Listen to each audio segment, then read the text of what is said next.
bienvenue dans l'interview. Aujourd'hui, je reçois Youssef Ndichy, qui est député bruxellois PTB. Bonjour. Bonjour.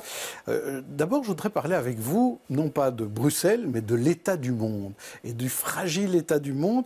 Il y a des tensions entre l'Iran et Israël, des interventions étrangères au Yémen, en Syrie.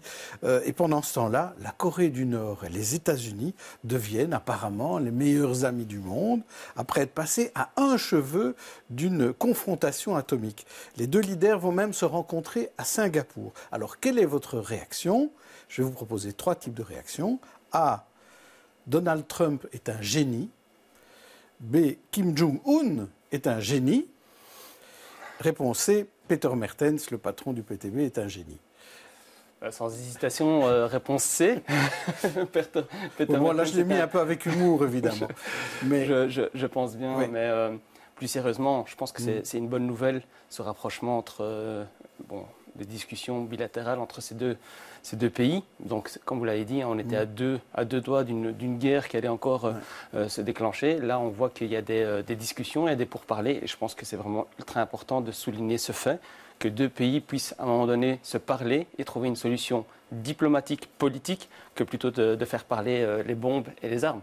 Surtout qu'on avait l'impression que c'était deux personnalités, deux leaders qui étaient un petit peu, comment dire, on ne savait pas très bien vers où ils allaient, on ne les comprenait pas toujours.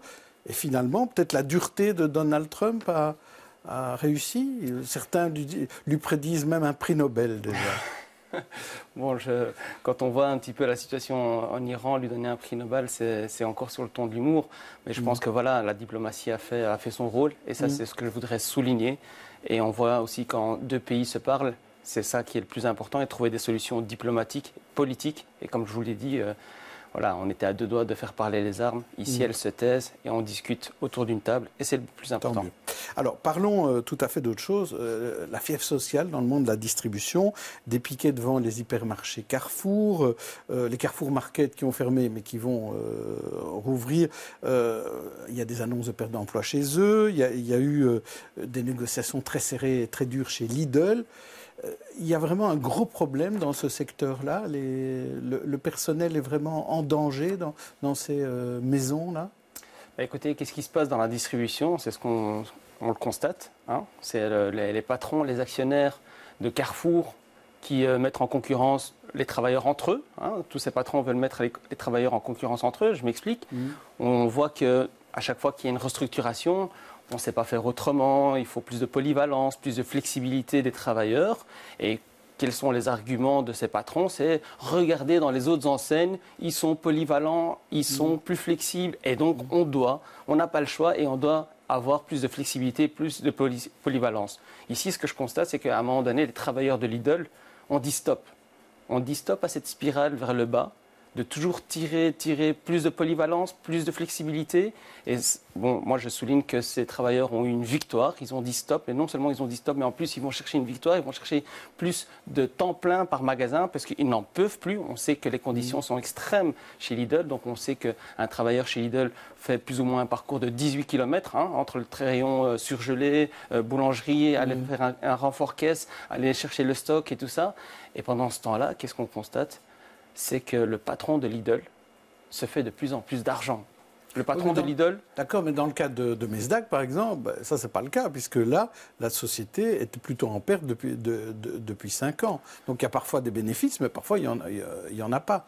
Alors, est-ce qu'il n'y a pas un vrai problème dans ce secteur-là? Vous savez, tous les patrons, même Lidl, à un moment donné, dit qu'on ne fait pas trop de bénéfices et donc il faut serrer la ceinture. On voit que chez Carrefour aussi, c'était les mêmes arguments. On fait des pertes, on fait des pertes. Et en fait, quand on regarde un petit peu les bilans de ces sociétés, sans rentrer dans les détails de tous ces artifices fiscaux qui sont en train de se faire à droite à gauche, on voit que les dividendes pour les actionnaires de ces groupes sont de plus en plus énormes. Ils se partagent de plus en plus de dividendes, pas de bénéfices, mais de dividendes. Donc on voit que ces actionnaires qui sont de plus en plus gourmands, et c'est pour ça que c'est important de souligner l'exemple de Lidl et du patron de Lidl qui en 2010 faisait que 10 milliards de bénéfices, 10 milliards de richesses, aujourd'hui, 8 ans plus tard, on voit qu'il est à plus de 17 milliards. C'est-à-dire, on fait un chiffre, il se fait 5 000 € la minute. Donc, Monsieur Deleu, il faut vraiment mesurer la violence de ces chiffres. Entre le début de l'émission, l'interview et à la fin, ce patron aura gagné plus de 50 000 €. Donc c'est ultra violent, cette richesse qui s'accumule d'un côté, et de faire porter cette responsabilité et de pouvoir et d'expliquer à ces travailleurs qu'il faut plus de polyvalence, il faut plus de flexibilité, c'est ultra violent. Et alors on pourrait espérer de notre gouvernement fédéral MRNVA de trouver des solutions et de protéger les travailleurs. Non, on voit qu'ils vont dans l'autre sens, et en plus ils vont permettre à ces actionnaires d'avoir encore des contrats encore plus flexibles, flexi-job. C'était vraiment le programme du MR. Donc on voit vraiment que le discours de job, job, job du Premier ministre Michel, on voit les conséquences et ça c'est vraiment concret. Ce sont de plus en plus de travailleurs précarisés et je voudrais vraiment souligner et soutenir les actions qui sont en train de se dérouler, les actions de grève et je vous le dis, vous les soutenez. Lidl, Lidl c'est fini puisqu'ils ont trouvé un accord. Mais dans Lidl c'est fini parce qu'ils ont eu une victoire et c'est pour ça que je voudrais vraiment souligner cette victoire. Pour les autres travailleurs, ça pourrait les inspirer à aller chercher des victoires. Vous avez un peu évité ma question concernant le groupe Mesdac où là c'est 450 pertes d'emplois pour l'ensemble du pays et là c'est dans ce cas-ci ils sont en perte eux dans ce cas-là. Donc c'est pas des bénéfices à accumuler mais ce sont plutôt des pertes. Donc dans ce cas-là, qu'est-ce qu'ils doivent faire? Écoutez, ce sont des pertes, vous savez, quand on regarde les comptes de ces groupes, je vous le dis, il y a des artifices, il y a quand même un travail. Moi, je n'y crois pas, puisque je vois que ces patrons-là se partagent encore plus d'argent, ils se partagent encore plus de dividendes. Donc, sur le groupe Mesdac, on pourrait aller fouiller dans leur compte à eux et on verrait qu'effectivement, je pense qu'ils se portent peut-être pas aussi bien que les autres groupes, mais je pense que le secteur est là et voilà, c'est quand même à la direction de le développer, ce secteur-là, et non pas de faire porter cette charge aux travailleurs. Il y a une autre grève qui se prépare pour la semaine prochaine, c'est la grève des pilotes de Brussels Airlines. Alors, est-ce que là aussi, c'est de la même eau? Est-ce que vous soutenez les pilotes qui, eux, sont plutôt des travailleurs bien payés, mais qui vont quand même faire grève parce qu'ils ne veulent pas de la pension à 67 ans. Et ils veulent qu'on tienne compte de la pénibilité de leur travail, notamment. Est-ce que vous les soutenez?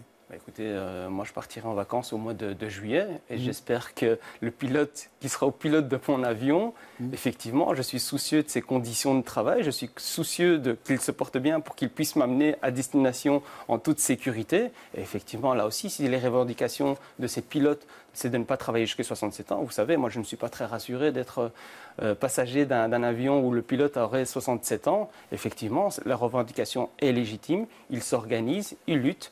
Et ils vont aussi, eux aussi, comme à l'image du secteur de la distribution, défendre aussi leur profession. Et je vous avouerai que là, c'est encore un degré particulier parce que, bon, voilà, moi, en tant que passager d'un avion, j'espère que le pilote est en pleine forme. Oui, mais vous savez, les clients des hypermarchés veulent aussi que leurs caissières soient en pleine forme. Alors, parlons un peu des transports publics, parce que vous êtes quand même un ancien stibard, donc vous connaissez bien ça. Alors, dans le courant de la semaine, on a appris que la STIB, pour défendre à tout prix le chauffeur d'un de ses bus, avait utilisé un argument plutôt spécieux, c'est l'avocat de la STIB en l'occurrence. Le cycliste blessé lors d'une collision avec un bus, en fait, était un sans-papier, donc finalement, pour eux, il n'avait rien à faire là-bas sur place. Alors ça a choqué beaucoup de monde. La STIB a dit oui, mais c'est pas notre défense, c'est l'avocat qui a voulu bien faire. Votre réaction là-dessus? Je vous avouerai que quand on m'a téléphoné pour me dire ça, j'y ai pas cru. Et puis il me dit si lis l'article dans le journal écrit, c'est vraiment ça. Je l'ai lu. Il m'a fallu le lire 2 fois pour vraiment me rendre compte que c'était vraiment vrai. La porte-parole de la STIB, Françoise Ledune, qui dit qu'en fait c'est un argument juridique. Et elle soutient un petit peu cette démarche, alors qu'on voudrait, le bon sens voudrait que dire, ok, là c'est un petit peu trop loin, il y a un travail juridique d'un avocat, on pourrait encore l'entendre, mais que la porte-parole de la STIB s'inscrive dans cette démarche juridique, pour moi je trouve ça choquant, vraiment, et je vous avouerai que la porte-parole, Françoise Ledune, je pense qu'elle doit être sanctionnée pour ça, Sur notre antenne, elle s'est distanciée, enfin la STIB et elle, donc, se sont distanciés de ce que l'avocat a dit et a fait. Le soir, vers 18h, en après-midi. Donc, ils ont bien senti que ça a choqué pas mal de monde, comme vous le dites. Ça a choqué pas mal de monde. Il y a un rétropédalage. Mais je pense que ce n'est pas suffisant, ce rétropédalage. Il faut vraiment que Françoise Ledune, la porte-parole de la STIB, soit sanctionnée, je pense. Mais je ne suis pas dupe.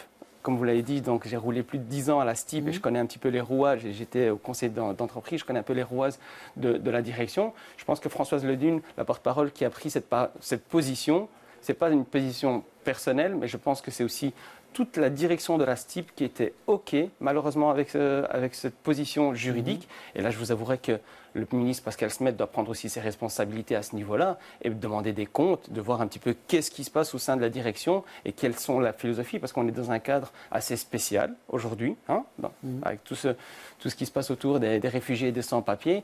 Une société publique qui s'inscrit dans cette direction, moi je trouve ça vraiment ultra choquant et je vais interpeller le ministre là-dessus, sur cette question-là, pour voir sa réaction et quelles sont les sanctions qui seront apportées à cette direction de la STIB aujourd'hui. Alors il y a un autre stibard, un ancien stibard, qui est le leader du parti Islam, qui lui a été viré par la STIB parce qu'il tient des discours qui ne sont pas en ligne avec les valeurs de service public de la STIB. Et là, est-ce que la STIB a eu raison dans ce cas-là de virer votre ancien collègue ? Premièrement, je me distancie et je lutterai toutes mes forces pour combattre cette idéologie-là. Ça, c'est le premier point. Le deuxième point, pour être clair, l'idéologie du parti Islam, le fait de séparer, par exemple, les hommes et les femmes dans les bus, c'était une de ces idées. Tout à fait. Et je lutterai toute ma vie avec force contre cette idéologie-là. Ce qui me rassure au niveau de la STIB et des dépôts, donc comme je vous l'ai dit, j'ai roulé avec ce garçon pendant plus de 6 ans, je le connais un petit peu de loin. Ce qui me rassure, c'est que tous les collègues, sans exception, il n'y a pas un ou deux qui pourraient, tous sans exception, ont condamné ces propos. Au sein de la STIB, dans le dépôt dans lequel il était, ils étaient fâchés contre lui. Ça m'a rassuré. Quand je vois la réaction de tous les collègues, c'est quand même positif. Après, les propos que Redouane Harouche a tenus, c'est des propos malheureusement politiques. Et donc là, je pense qu'il y a un précédent qui a été fait. Donc la STIB l'a viré sur ses propos politiques à titre personnel. Et donc là, je suis quand même assez prudent sur cette question-là. C'est quand même dangereux. Il y a quand même un précédent qui vient d'avoir à la STIB. Vous savez, quand j'ai des discussions avec les collègues, ils me disent « Youssef, est-ce que le prochain, c'est toi ?» Et ils ont raison de s'inquiéter. Parce qu'effectivement, Redouane Harouche, Parti Islam, on doit combattre ses idées. Mais quand je vois que pendant 25 ans, il a fait le job d'une manière correcte, le virer pour ses propos politiques, pour moi, ça me pose problème. Merci en tout cas, Youssef N'Dichy, d'être venu. Je vous signale que pour les experts, je recevrai Francis Delperrey et Magali Plovy. Bon week-end à tous.